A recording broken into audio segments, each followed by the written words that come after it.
মঙ্গলবার সন্ধ্যা হবিগঞ্জের রাস্তায় তখন স্বাভাবিক কোলাহল। জাতীয় নাগরিক পার্টি, যাকে সবাই এনসিপি নামে চেনে, তাদের একটি শান্তিপূর্ণ পদযাত্রা এগিয়ে চলছিল। গাড়িবহরে ছিলেন দলের দুই শীর্ষ মুখ, নাসির উদ্দিন পাটোয়ারি এবং সার্জিস আলম। কোনো উস্কানি ছিল না, কোনো স্লোগান ছিল না সংঘাতের। একটি রাজনৈতিক দল তাদের সাংগঠনিক কর্মসূচি পালন করছিল, এটুকুই। তারপর যা ঘটল তা হবিগঞ্জের রাজপথকে রণক্ষেত্রে পরিণত করলো। হঠাৎ করে চারদিক থেকে ইট পাটকেল উড়ে এলো, কিন্তু এটা কোনো স্বতঃস্ফূর্ত ক্ষোভের বহিঃপ্রকাশ ছিল না, এটা ছিল পরিকল্পিত। বেছে বেছে আঘাত করা হচ্ছিল এনসিপির তরুণ নেতাকর্মীদের। গাড়ির কাচ ভাঙা হলো, মানুষ আহত হলো, রক্ত পড়ল হবিগঞ্জের পিচঢালা রাস্তায়। কিন্তু আসল আঘাতটা তখনও আসেনি। একজন তরুণ কর্মীর চোখে সরাসরি আঘাত লাগলো, তাকে দ্রুত হাসপাতালে নেওয়া হলো। চিকিৎসকরা ঘন্টার পর ঘন্টা লড়াই করলেন, কিন্তু শেষ পর্যন্ত যে খবরটা এলো তা শুনে পুরো এনসিপি নেতৃত্ব স্তব্ধ হয়ে গেল। সার্জিস আলম নিজে ভারাক্রান্ত কণ্ঠে জানালেন, সেই তরুণের একটি চোখ চিরতরে নিভে গেছে, সে আর কোনোদিন এই চোখে পৃথিবীর আলো দেখবে না।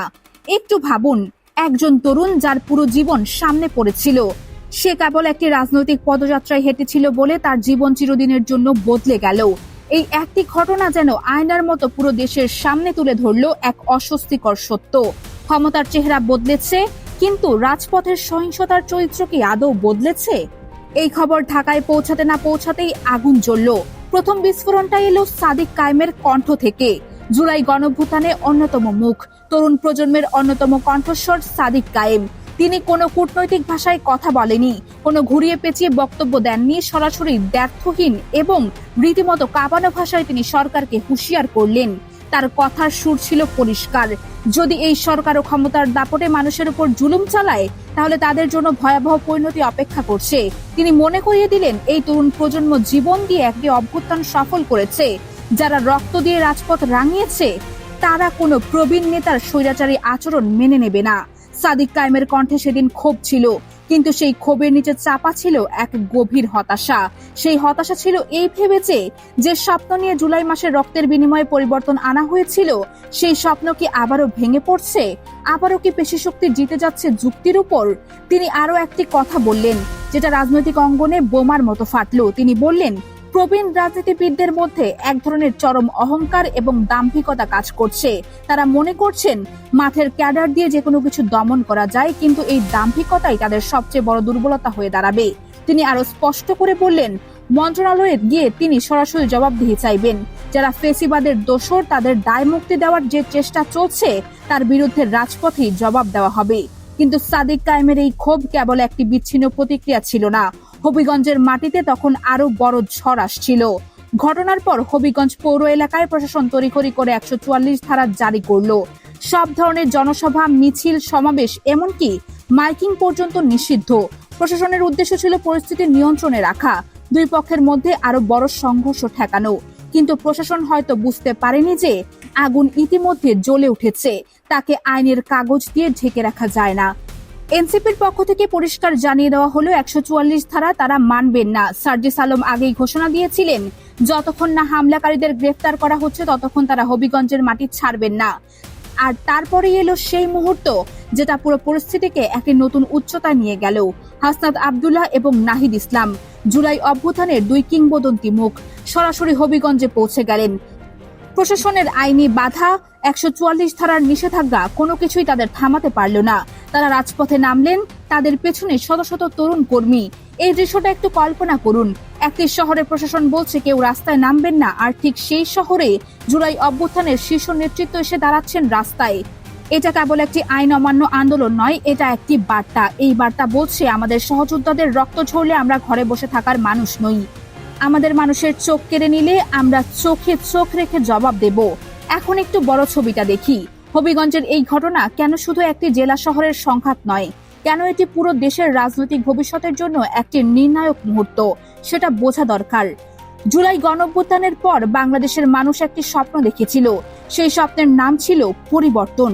শুধু সরকার বদলানো নয়, পুরো রাজনৈতিক সংস্কৃতির পরিবর্তন, যেখানে ভিন্নমত মানেই ইট পাটকেল নয়, যেখানে বিরোধী দলের কর্মসূচি মানেই হাসপাতালে ভর্তি হওয়া নয়, যেখানে রাজপথে হাঁটা মানেই চোখ হারানোর ঝুঁকি নয়। কিন্তু হবিগঞ্জ যেন সেই স্বপ্নের মুখে এক কষাঘাত দিল, দেখিয়ে দিল চেয়ার বদলেছে, পতাকা বদলেছে, কিন্তু সেই পুরনো পেশি শক্তির সংস্কৃতি এখনো রাজপথে দাপিয়ে বেড়াচ্ছে। নাম বদলেছে কিন্তু খেলা একই আছে। এখানেই আসলো সংকটটা। নতুন নির্বাচিত বিএনপি সরকার এবং তারেক রহমান এখন এমন একটি অবস্থানে দাঁড়িয়ে আছেন যেটাকে আন্তর্জাতিক রাজনীতির পরিভাষায় বলা হয় ক্যাচ 22, অর্থাৎ যেদিকেই পা ফেলুন বিপদ। একদিকে হামলাকারীদের বিরুদ্ধে কঠোর ব্যবস্থা নিলে নিজেদের মাঠ পর্যায়ের ক্যাডার বাহিনীর, যুবদল, ছাত্রদল এদের মধ্যে তীব্র ক্ষোভ তৈরি হবে। যে কর্মীরা নির্বাচনে মাঠে ঘাম ছড়িয়েছে তারা যদি মনে করে সরকার তাদের পিঠে ছুরি মারছে, তাহলে দলের অভ্যন্তরীণ শৃঙ্খলা ভেঙে পড়তে পারে। অন্যদিকে এই ঘটনাকে এড়িয়ে গেলে বা চেপে রাখার চেষ্টা করলে সাধারণ মানুষের কাছে একটি ভয়ঙ্কর বার্তা যাবে। নতুন সরকারও পুরনো স্বৈরাচারের পথেই হাঁটছে। যে তরুণটি চোখ হারিয়েছে তার কান্না যদি অনুত্তর থেকে যায়, তাহলে লক্ষ লক্ষ তরুণের মনে এই প্রশ্ন জন্মাবে, তাহলে জুলাইয়ের রক্ত দিলাম কেন? আর এখানেই লুকিয়ে আছে সবচেয়ে বড় রাজনৈতিক পার্টি। হবিগঞ্জের ঘটনা কেবল দুটি দলের স্থানীয় কোন্দল নয়, এটা মূলত দুটো সম্পূর্ণ ভিন্ন রাজনৈতিক দর্শনের সংঘর্ষ। একদিকে প্রথাগত দলভিত্তিক রাজনীতি, যেখানে মাঠ দখল মানেই ক্ষমতা, যেখানে ক্যাডার মানেই শক্তি, যেখানে বিরোধী মানেই শত্রু। অন্যদিকে জুলাই অভ্যুত্থান থেকে জন্ম নেওয়া নতুন রাজনৈতিক চেতনা, যেখানে অধিকার মানেই আলোচনা, যেখানে ভিন্নমত মানেই গণতন্ত্রের সৌন্দর্য, যেখানে রাজপথ মানেই প্রতিবাদের মঞ্চ, সন্ত্রাসের আখড়া নয়। এই দুই দর্শনের যুদ্ধ আজ হবিগঞ্জের রাস্তায় শুরু হয়েছে, কিন্তু এই যুদ্ধ থামবে না এখানেই। এটি ছড়িয়ে পড়বে দেশের প্রতিটি জেলায়, প্রতিটি উপজেলায়, প্রতিটি ইউনিয়নে, কারণ পুরনো রাজনীতি এবং নতুন প্রজন্মের এই দ্বন্দ্ব, এটা আর এড়িয়ে যাওয়ার কোনো উপায় নেই। প্রবীণ রাজনীতিবিদদের একটি অংশ হয়তো ভাবছেন মাঠে ক্যাডার আছে, পুলিশ আছে, প্রশাসন আছে, তাই সবকিছু নিয়ন্ত্রণে রাখা যাবে। কিন্তু তারা একটা জিনিস ভুলে যাচ্ছেন, এই প্রজন্ম সেই প্রজন্ম যেটা ট্যাঙ্কের সামনে দাঁড়িয়েছিল, গুলির সামনে বুক পেতে দিয়েছিল, কারফিউ ভেঙে রাস্তায় নেমেছিল। 144 ধারা, কারফিউ, প্রশাসনিক চাপ, এসব দিয়ে যে প্রজন্মকে থামানো যায় না, সেটা জুলাই মাসেই প্রমাণ হয়ে গেছে। এখন সবচেয়ে গুরুত্বপূর্ণ প্রশ্নগুলো সামনে চলে এসেছে। আইন শৃঙ্খলা রক্ষাকারী বাহিনীর ভূমিকা কি ছিল সেদিন? হামলার সময় পুলিশ কোথায় ছিল? একটি পরিচিত রাজনৈতিক দলের শীর্ষ নেতাদের গাড়িবহরে যখন পরিকল্পিতভাবে হামলা হচ্ছিল, তখন কেন যথাযথ নিরাপত্তা ব্যবস্থা ছিল না? প্রশাসন বলছে সিসিটিভি ফুটেজ দেখে অপরাধীদের চিহ্নিত করা হবে, কিন্তু প্রশ্ন হলো ঘটনার আগে কেন প্রতিরোধমূলক ব্যবস্থা নেওয়া হলো না?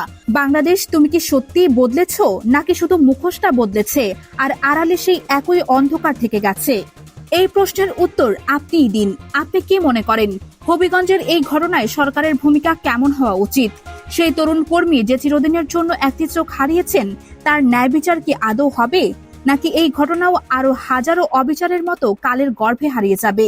কমেন্টে লিখুন আপনার অকপট মতামত, আর চ্যানেলটি সাবস্ক্রাইব করে বেল আইকনটি টিপে রাখুন, কারণ বাংলাদেশের রাজনীতিতে পরবর্তী বিস্ফোরণটা যে কোনো মুহূর্তে আসতে পারে।